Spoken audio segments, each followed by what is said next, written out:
So we're going to talk about acid-base titrations, and you will actually be doing a titration in class, and they're super fun. I actually really love doing titration. They're challenging, and I get super competitive, and some of you will too. It's very, very, very fun.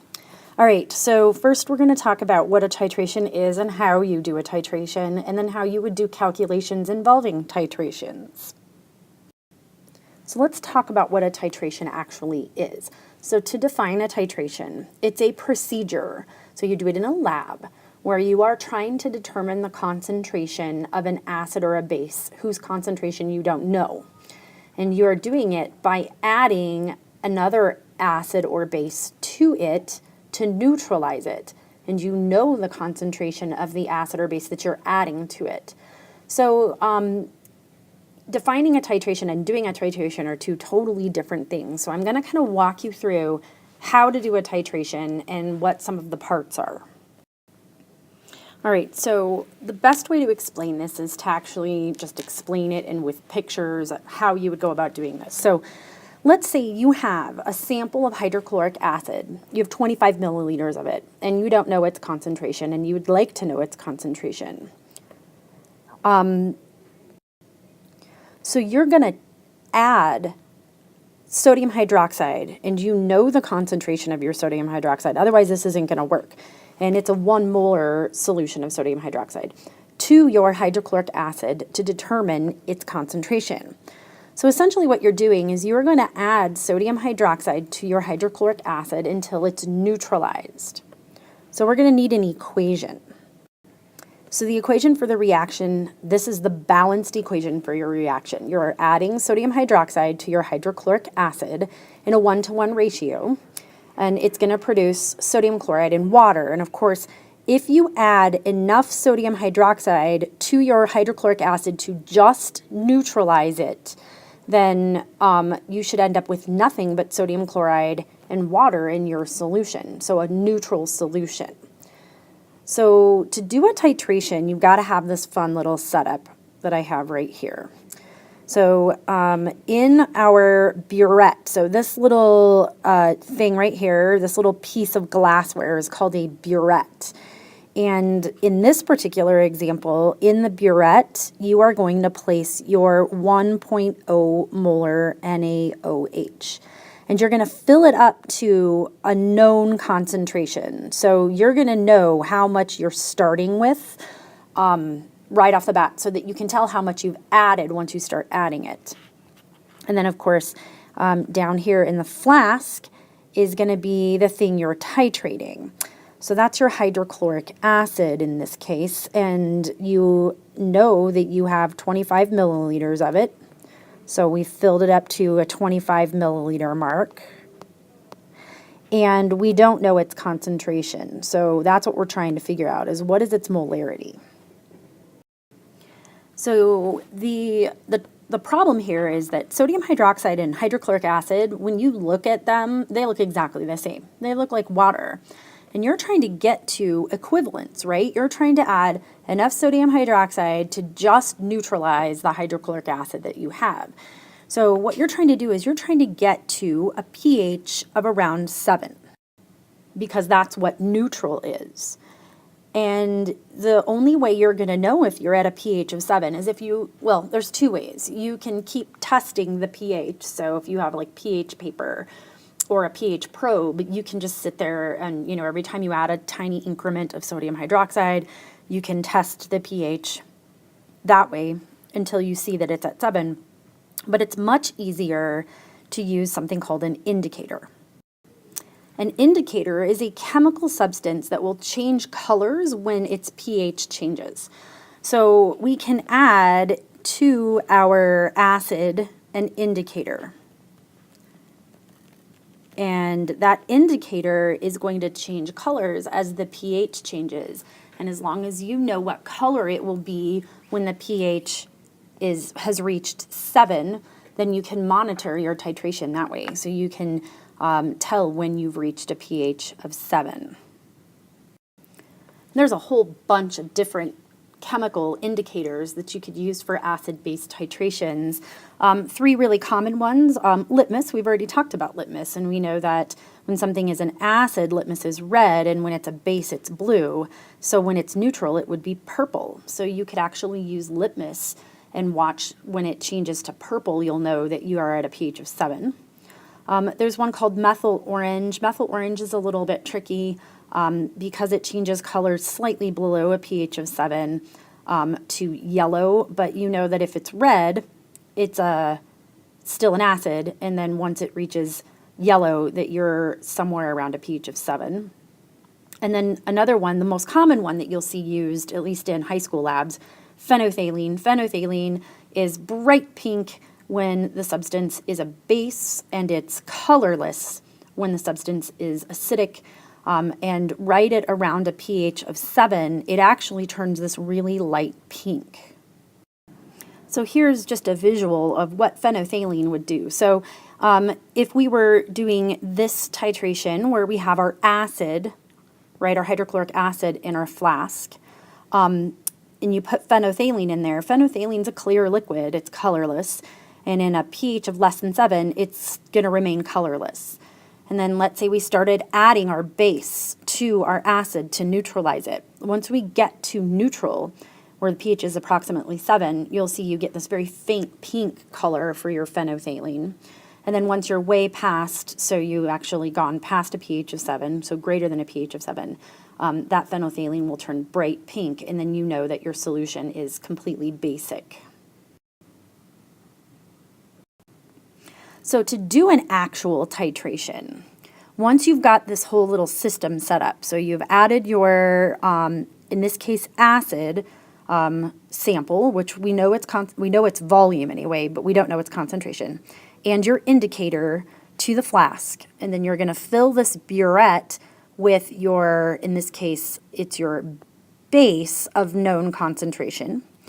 You're going to open up this little thing called a stopcock, and it allows your base to drip or pour into your acid, in this case, until you reach what we're going to call equivalence point. An equivalence point is when the pH is equal to 7, and you're going to know the pH is equal to 7 because you're going to see that color change of your indicator from, to whatever color it turns when the pH is 7. So if we're using phenothalene, it's a really light pink.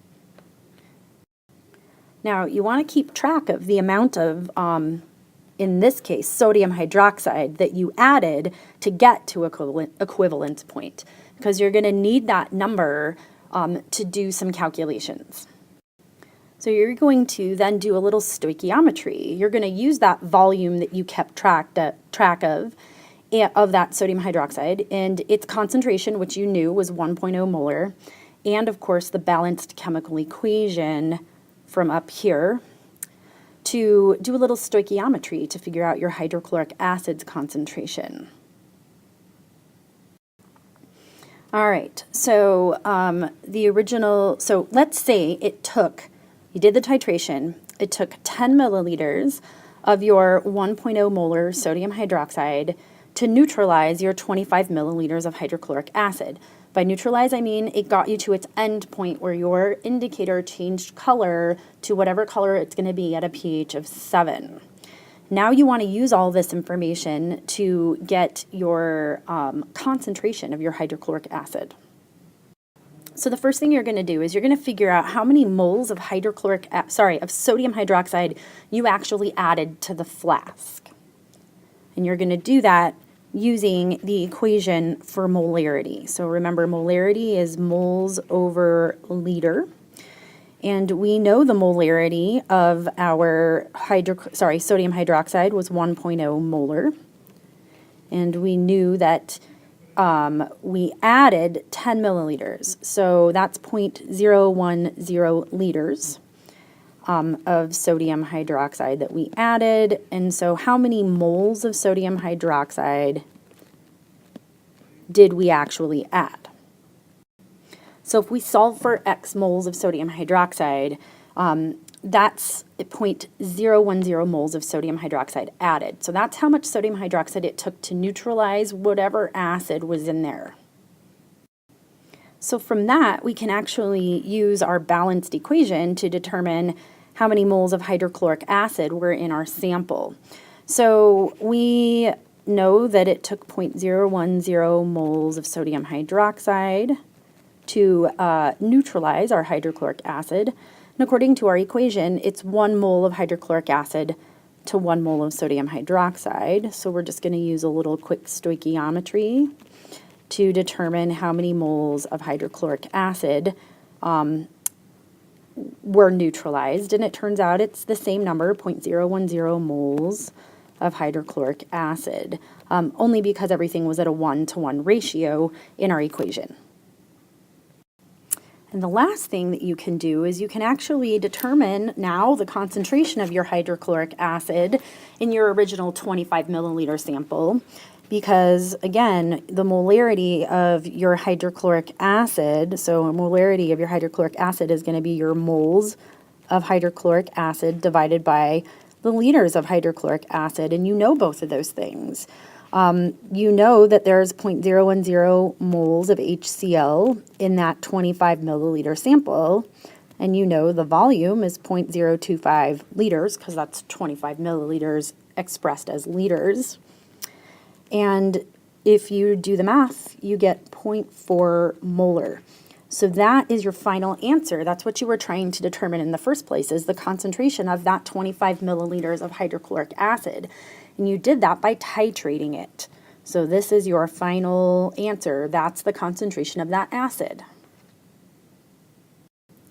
So you might be thinking to yourself, because I know I would be, what's the use of this? Like, why would I want to know the concentration of an acid or a base that I don't know the concentration of?